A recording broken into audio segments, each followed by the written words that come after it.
C'est une nouvelle ère de rapprochement et de coopération qui s'ouvre entre le Soudan et le Soudan du Sud. Les deux États d'Afrique de l'Est ont signé un accord conjoint de défense et de coopération militaire. Les autorités des deux pays ont indiqué que cet accord comprend la formation, l'échange d'expériences, la promotion de la paix, le soutien et la gestion des catastrophes, la lutte contre la criminalité transfrontalière, la contrebande ainsi que la traite des êtres humains.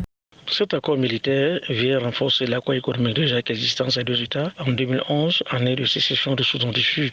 Dans l'accord économique, le Sud-Soudan devait effectivement faire transiter ses exportations à partir du port de Khartoum. Un tel accord militaire constitue une véritable avancée dans le rapprochement de la coopération entre ces deux États qui pendant longtemps ont été des belligérants. Pour les experts, l'amélioration des relations bilatérales entre ces deux États, jadis en guerre civile, contribue à apporter la stabilité de part et d'autre de la frontière. L'agrément, qui pourrait favoriser un environnement de paix entre les deux pays, permettra également de régler la situation de la localité d'Abéi et de résoudre les différends empêchant de parvenir à la démarcation d'une frontière de plus de 2000 km. Il est évident que le Soudan reste une véritable puissance militaire, incarnée par 3 décennies de la gouvernance de Béchi. Par contre, le Soudan du Sud est une économie très prospère, a donc besoin de la protection de grands voisins soudanais pour pouvoir alors assurer une stratégie de développement sur le moyen et le long terme. Après des années de séparation difficile et d'accusations de soutien aux groupes rebelles des deux côtés, le Soudan et le Soudan du Sud sont résolus à évoluer sur la voie de la paix et de la stabilité.